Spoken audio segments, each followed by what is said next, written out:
अस्सलाम वालेकुम नाज़रीन, मैं हूं सलवा स्नैन और आप देख रहे हैं सूर्या न्यूज़ HD। आइए नजर डालते हैं आज की अहम खबरों पर। ठुल रिपोर्ट फैज सिंधी घोट की रोंदी कच्चे के शहीद सहाफ़ी के कातलों की गिरफ्तारी के लिए ठुल में सहाफ़ियों का एहतजाजी मुजाहरा।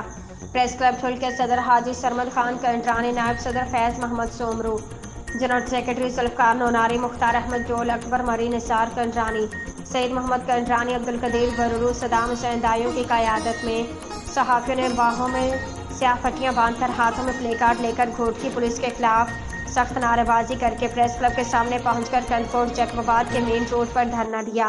सहाफ़ियों ने कहा कि घोटकी के रोंदी कच्चे में कत्ल किए गए शहीद सहाफ़ी मोहम्मद बच्चुल घनियों के कातलों को जल्द गिरफ्तार करके सख्त सजा दी जाए।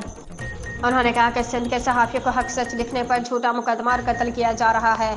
उन्होंने एहतजाज करते हुए वफाक और सूबा सिंध की हुकूमत से मुतालबा किया है कि शहीद सहाफ़ी के कातलों को गिरफ्तार करके इस मस्कीन ख़ानदान को मुआवजा देकर मदद की जाए और सहाफ़ियों को तहफ़्फ़ुज़ फराहम किया जाए।